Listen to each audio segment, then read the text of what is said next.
ഈ project locate ചെയ്തിരിക്കുന്നത് എറണാകുളം ജില്ലയിലെ എടപ്പള്ളി ലുലുമാളിൽ നിന്ന് ഒരു 1 കിലോമീറ്റർ ഡിസ്റ്റൻസിലാണ്. സോ ഇനീഷ്യലി ക്ലയൻറ്റ് നമ്മൾ അപ്രോച്ച് ചെയ്യുമ്പോൾ നമുക്കുണ്ടായിരുന്ന മെയിൻ ചലഞ്ച് മാക്സിമം ഒരു 4 സെന്റ് പ്രോപ്പർട്ടി ക്ലയൻറ്റിന് ഉണ്ടായിരുന്നുള്ളൂ.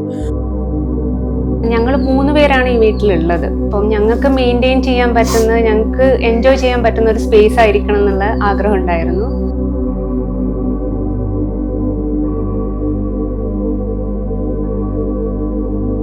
Hi, myself Ronson, principal architect, gaggle architects.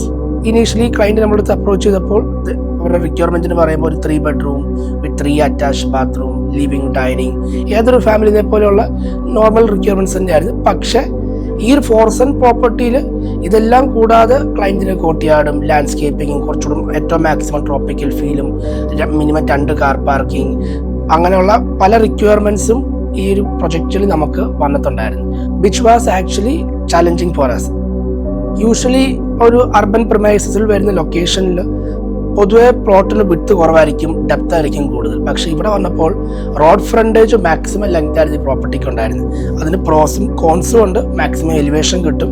പക്ഷെ നമ്മളുടെ സ്റ്റാൻഡേർഡ് റൂൾസ് പ്രകാരം മിനിമം വിടേണ്ട സ്പേസിൻ്റെ സെറ്റ് ബാക്സ് കൂടുതലായിരുന്നു. സോ മിനിമം ആ ഒരു സ്റ്റാൻഡേർഡ്സ് വെച്ചിട്ട് നമുക്ക് സെറ്റ് ബാക്സ് വിട്ടപ്പോൾ മാക്സിമം 2.5 സെന്റ് ഓഫ് ഏരിയ ആണ് നമുക്ക് കൺസ്ട്രക്ഷൻ ഈ പ്രൊജക്റ്റിൽ കിട്ടി. സോ ഈ ഒരു പ്രൊജക്റ്റിലാണെങ്കിലും ഒരു 2 കാർ പാർക്കിംഗ് കൂടാതെ മൂന്നാമതൊരു ഗസ്റ്റ് പാർക്കിങ്ങും ഇൻക്ലൂഡ് ചെയ്ത് തന്നെയാണ് ഈ ഫ്രണ്ടിലെ ഏരിയ നമ്മൾ ലീവ് ചെയ്തിരിക്കുന്നത്, with minimum landscaping in the front side. Minimum ഒരു സ്പേസ് സിറ്റ് ഔട്ടിന് ഇവിടെ കൊടുത്തിട്ടുള്ളൂ. കാരണം ഇത്രയും ഒരു അർബൻ പ്രിമൈസസിലുള്ള സൈറ്റ് ആയതുകൊണ്ട് ഒരു ലോങ് സിറ്റ് ഔട്ടോ കാര്യങ്ങളോടൊന്നും ക്ലയൻറ്റിന് താല്പര്യമില്ല. Because both of them are having A B C life. And then sit ഔട്ടിൽ നിന്ന് നമ്മൾ ഓപ്പൺ ചെയ്ത് വരുന്നത് ഒരു ഫോയർ സ്പേസിലോട്ടാണ്. സോ ഒരു ഫോയറിൽ നിന്ന് നമ്മുടെ ലിവിങ് സ്പേസിലോട്ട് ഒരാൾ എൻട്രി ചെയ്യുമ്പോഴത്തേന് ആ ഒരു എക്സൈറ്റിംഗ് അല്ലെങ്കിൽ സർപ്രൈസിങ് ഫാക്ടറായിട്ടാണ് നമ്മളൊരു ഗ്രീൻ കോറിഡോർ ഇത് പ്രൊജക്റ്റിന്റെ ത്രൂ ഔട്ട് ഇൻട്രൊഡ്യൂസ് ചെയ്തിരിക്കുന്നത്. So living, dining, stair case and master bedroom connect ചെയ്താണ് നമ്മളൊരു ലഷ് ഗ്രീൻ എലമെന്റ് ഈ ലിമിറ്റഡ് സ്പേസിൽ നമ്മൾ പ്ലാൻ ചെയ്തിരിക്കുന്നത്. സോ ഈ ലിവിങ് സ്പേസ് ആണെങ്കിലും നമ്മളൊരു 6 സീറ്റർ ലിവിംഗ് ആണ് പ്രൊവൈഡ് ചെയ്തിരിക്കുന്നത്. പക്ഷെ സിൻസ് നമ്മൾ ആ ഒരു ഔട്ട് സൈഡ് സെറ്റ് ബാക്കിന് വിടേണ്ട സ്പേസ് ഉൾപ്പെടെ നമ്മൾ ഇന്റീരിയർ പാർട്ടായിട്ട് എടുത്തിരിക്കുന്നത് കൊണ്ട് ഒരിക്കലും നമുക്കൊരു വോള് വെച്ചുള്ള ഒരു ബഫറോ കാര്യങ്ങളോ ഒന്നും ലിവിങ്ങിന് നമ്മൾ കൊടുത്തിട്ടില്ല. സോ ബേസിക്കലി ആ ഒരു സെറ്റ് ബാക്ക് വിട്ട സ്പേസും കൂടെ നമുക്ക് ഇന്റീരിയറിന്റെ പാർട്ടായിട്ട് ഇവിടെ മാറുകയാണ്. ഇതിന്റെ സ്പേഷ്യൽ പ്ലാനിങ് ഒരു പറയുകയാണെങ്കിൽ നമ്മളൊരു എസ് ഷേപ്പിൽ വേണമെങ്കിൽ പറയാം. അതായത് living connected to the dining, connected to the kitchen. So ലിവിംഗിൽ നിന്നൊക്കെ കിച്ചൺ ഡയറക്ട്ലി വിസിബിൾ അല്ല, പക്ഷെ ഓപ്പൺ ആണോ എന്ന് ചോദിച്ചാൽ ഓപ്പൺ ആണ് താനും. ആൻഡ് ഒരു ലിവിംഗിൽ ഇരുന്ന് കഴിഞ്ഞാലും ഡൈനിങ്ങിന് കിട്ടേണ്ട ഒരു പ്രൈവസി ഈ പ്രൊജക്റ്റിന് കിട്ടുന്നുണ്ട്, ആൻഡ് കിച്ചണിന് കിട്ടേണ്ട ഒരു പ്രൈവസി കിട്ടുന്നുണ്ട്. പക്ഷെ ഓപ്പൺ കിച്ചൺ ആണ് which connects to the dining. So ആ ഒരു എസ് ഷേപ്പിലാണ് നമ്മൾ ഇതിന്റെ ഒരു സോണിങ് അറേഞ്ച്മെന്റ് എടുത്തത്, ensuring there is open feel along with enough privacy for each space. And then coming on to the master bedroom ആണെങ്കിലും നമ്മളൊരു 12x13 സൈസസ് ആണ് നമ്മൾ കൂടുതലും ബഡ്ജറ്റായിട്ട് പ്രൊജക്ഷൻ നമ്മൾ സ്റ്റാൻഡേർഡ് ഫോളോ ചെയ്യാറുള്ളത്. പക്ഷെ പല ക്ലയൻസും നമ്മളോട് ചോദിക്കാറുണ്ട് സ്പേസ് സഫീഷ്യൻ്റ് ആണോ എന്നൊക്കെ ഉള്ളത്. പക്ഷെ അവിടെ ഇനീഷ്യൽ പ്ലാനിങ്ങിൽ തന്നെ ബെഡ് കോട്ട് എവിടെ വരുന്നു, വാർഡ്രോബ് എവിടെ വരുന്നു, ടേബിൾ എവിടെ വരുന്നു, ഇതെല്ലാം പ്ലാൻ ചെയ്ത് തന്നെയാണ് നമ്മൾ ഈ പ്രൊജക്ഷനും എക്സിക്യൂട്ട് ചെയ്തിരിക്കുന്നത്. മാക്സിമം ക്രോസ് വെന്റിലേഷൻ നമ്മൾ ഫോക്കസ് ചെയ്യാറുണ്ട്.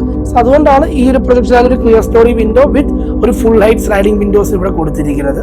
സോ ആ ഒരു ഫുൾ ഹൈറ്റ് സ്ലൈഡിംഗ് വിൻഡോസ് കൊടുത്തത് കൊണ്ട് ആ ഔട്ട് സൈഡ് ഏരിയ ഉൾപ്പെടെ ബെഡ്റൂമിന്റെ പാർട്ടായിട്ട് മാറുന്നത് കൊണ്ട് ഒരിക്കലും ആ ബെഡ്റൂം സൈസ് ചെറുത് എന്നൊരു ഫീല് നമുക്കൊരിക്കലും ഇവിടെ തോന്നാറില്ല.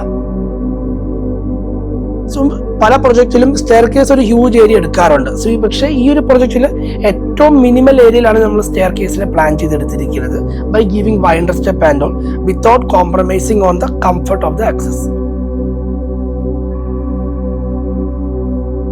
സോ ഈ സ്റ്റെയർ കയറി വരുന്നിടത്തും പല പ്രൊജക്റ്റിലും ഉള്ളത് ഒരു ലാർജ് അപ്പർ ഹോൾ കൊടുക്കും. അതൊരു സ്പേസ് വേസ്റ്റേജ് ആയിട്ട് നമുക്ക് എപ്പോഴും ഫീൽ ചെയ്യാറുണ്ട്. സോ നമ്മളോട്ട് വരുന്ന ക്ലയൻസിനോടൊക്കെ നമ്മൾ പറയാറുണ്ട് നമ്മൾ എന്ത് സ്പേസ് കൊടുക്കുകയാണെങ്കിലും അതിനൊരു യൂട്ടിലൈസേഷൻ ആസ്പെക്ട് ഉണ്ടാവും. സോ ഈ ഒരു പ്രൊജക്റ്റിലായാലും നമ്മൾ ചെറിയൊരു അപ്പർ ഹോൾ കൊടുത്തിട്ടുണ്ട്. പക്ഷെ അപ്പർ ഹോളിൽ തന്നെയാണ് ക്ലയന്റിന്റെ റിക്വയർമെന്റ് പ്രകാരം അയണിങ്ങിന്റെ ഫെസിലിറ്റി, ഒരു ലൈബ്രറി ഷെൽഫ്, അവരുടെ study table, day bed, work station, ഇതെല്ലാം പ്ലാൻ ചെയ്താണ് ഇവിടുത്തെ അപ്പർ ലിവിംഗ് ഉള്ള സ്പേസ് കൊടുത്തിരിക്കുന്നത്. നമുക്കതിനൊരു ലാർജ് അപ്പർ ഹോൾ എന്ന് പറയാൻ പറ്റത്തില്ല, പക്ഷേ it's basically connection corridor between all the spaces. So stair കയറി വരുമ്പോൾ തന്നെ we have given an utility terrace at the back side. Along with that we have given a large balcony in the front side. So east സൈഡിലാണ് ആ balcony വരുന്നത്. So maximum view കിട്ടാൻ വേണ്ടിയാണ് ആ ഒരു സൗത്ത് ഈസ്റ്റിൽ തന്നെ അതിൻ്റെ ഒരു ലാർജ് ബാൽക്കണി കൊടുത്തിരിക്കുന്നത്. കാരണം നമ്മളുടെ മെയിൻ റോഡ് വരുന്നത് സൗത്ത് ഈസ്റ്റ് സൈഡിൽ നിന്നാണ്. സോ അങ്ങനെയാണ് നമ്മൾ ആ സൗത്ത് ഈസ്റ്റിൽ ആ ബാൽക്കണി പ്ലേസ് ചെയ്യുന്നത്. സോ ആ ബാൽക്കണിയിലാണെങ്കിലും മിനിമം ലാൻഡ്സ്കേപ്പ് എലമെന്റ്സും ക്രീപ്പേഴ്സും കാര്യങ്ങളെല്ലാം കൊടുത്ത് അതിനെ കുറച്ചുകൂടി ഒരു ട്രോപ്പിക്കൽ ഫീൽ നമ്മൾ എൻഹാൻസ് ചെയ്യാൻ ഫോക്കസ് ചെയ്തിട്ടുണ്ട്. ആൻഡ് അലോങ് വിത്ത് ദാറ്റ് നമ്മുടെ ഡബിൾ ലൈറ്റ് കണക്ഷന് ചുറ്റും നമ്മളൊരു ഡേ ബെഡും ആ ഒരു കണക്ഷനും കൊണ്ടുവന്നിട്ടുണ്ട്. സോ അപ്പർ ലിവിങ്ങിൽ നിന്നാലും കിഡ്സ് റൂമായിട്ടുള്ള കണക്ഷൻ നമുക്ക് അതേപോലെ ഗ്രൗണ്ടിലുള്ള അതേ കണക്ഷൻ ഫസ്റ്റ് ഫ്ലോറിൽ നിന്നാലും നമുക്ക് ആ ഒരു കണക്ഷൻ കിട്ടുന്നുണ്ട്. പിന്നെ ബേ വിൻഡോ വെച്ചതുകൊണ്ട് കിച്ചൻ്റെ അടുത്ത് കമ്മ്യൂണിക്കേഷൻ ഉണ്ട്, ഡൈനിങ് റൂമിൻ്റെ കൂടെ ഉണ്ട്, പിന്നെ പുറത്തേക്ക് നോക്കിയിട്ട് വായിക്കാൻ പറ്റും. So coming to the kids room, ആ കിഡ്സ് റൂമിലാണെങ്കിലും ആ സ്പേസ് ആ ഒരു കിഡ്സ് റൂമിൻ്റെ ഫീൽ നമ്മൾ എൻഹാൻസ് ചെയ്യാൻ വേണ്ടി നമ്മളൊരു ബോക്സ് എലമെന്റ് എലിവേഷനിൽ പ്രൊജക്ട് ചെയ്തിട്ടുണ്ട്. ആ ബോക്സ് എലമെന്റിന്റെ അകത്ത് തന്നെ ഒരു ക്യാവിറ്റി സ്പേസ് പോലാണ് അതിന്റെ ഹെഡ് കാര്യങ്ങളൊക്കെ പ്ലാൻ ചെയ്തത്. And coming to the third ബെഡ്റൂമിൽ നമ്മളൊരു ഡ്രസ്സിംഗ് സ്പേസും ലോങ് ബാത്റൂമും ആണ് പ്ലാൻ ചെയ്തിരിക്കുന്നത്. സോ ഈ ചെറിയൊരു ഏരിയയിൽ തന്നെ നമ്മൾ ആക്ച്വലി പറഞ്ഞാൽ we have given 3 bedroom with 3 attached large bathroom with 2 dressing space. Initially പലരും പറഞ്ഞിട്ടുണ്ടായിരുന്നു സൈസ് കുറവാണെന്ന് പറഞ്ഞിട്ടുണ്ടായിരുന്നു. അപ്പോൾ ആ സമയത്ത് ഞാൻ റോൺസിനോട് ചോദിച്ചിട്ടുണ്ടായിരുന്നു, റോൺസ് നമുക്ക് സ്പേസ് ഉണ്ടാവും, ഈവൻ ഇന്റീരിയർ ഒക്കെ ഡിസൈൻ ചെയ്തപ്പോൾ ഇതൊക്കെ വന്ന് കഴിയുമ്പോൾ നമുക്ക് വളരെ കൺജസ്റ്റഡ് ആയിട്ട് ഫീൽ ചെയ്യുമോ എന്നൊക്കെ ഞാൻ ആ സമയത്ത് ചോദിച്ചിട്ടുണ്ടായിരുന്നു. അപ്പോൾ അന്നേരവും അദ്ദേഹം പറഞ്ഞത് നിങ്ങൾ എന്നെ വിശ്വസിക്കും, നമുക്ക് കാണാം, ഐ മീൻസ് ഫിനിഷ് ചെയ്യുമ്പോൾ അത് നമുക്ക് കാണാമെന്ന രീതിയിലായിരുന്നു. പക്ഷേ ഫിനിഷ് ചെയ്ത് വന്നപ്പോൾ ഞങ്ങൾക്ക് ഒരു സ്ഥലത്തും സ്പേസിൻ്റെ ഇഷ്യൂ എന്ന് പറയുന്നത് വന്നിട്ടില്ല. അതുപോലെ each and every corner utilised എന്ന് പറയുന്ന ഒരു ഫീലിംഗ് ആണ് നമുക്കുണ്ടായിരുന്നത്.